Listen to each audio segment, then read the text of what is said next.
இது தோட்டத்திலேருந்து வந்த அவல் காளானும் ஒரே ஒரு கொடை காளானும் வந்தது. அவல் காளான் ரொம்ப வருஷம் ஆச்சு இவ்வளோ நிறையா பார்க்கவுமே செய்யணும்னு தோணிடுச்சு. இந்த அவல் காளான் பார்க்காதவங்க பார்த்துக்கோங்க.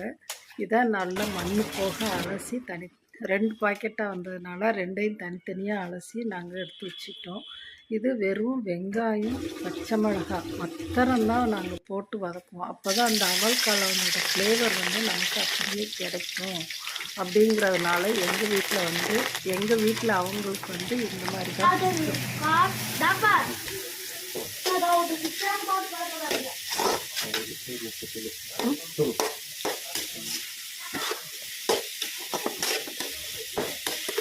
இது நாம் ஒரு 10 நிமிஷம் வதக்கிக்கிடணும்.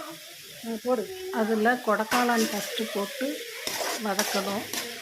வதக்கி அது ஒரு 3/4 நல்லா வெங்காயம் வெந்த பிறகு நாம் அவல் காளானை போட்டு வதக்க ஆரம்பிக்கணும்.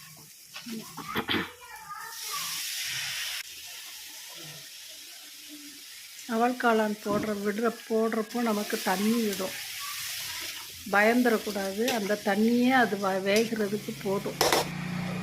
தண்ணி வரும். தண்ணி அது மாதிரியே வத்தின பிறகு தான் நல்லா எண்ணெய் பிரிஞ்சு ஆற வரைக்கும் வதக்கு. சீக்கிரம் வதங்கிடும். இது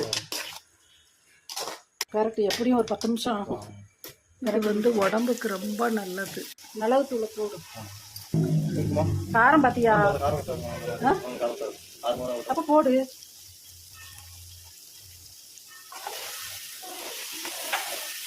நீங்களும் எங்கேயாவது வெளியே போகிறப்போ இந்த மாதிரி கிடச்சிது அப்படின்னா எடுத்து வீட்டில் செஞ்சு சாப்பிடுங்க.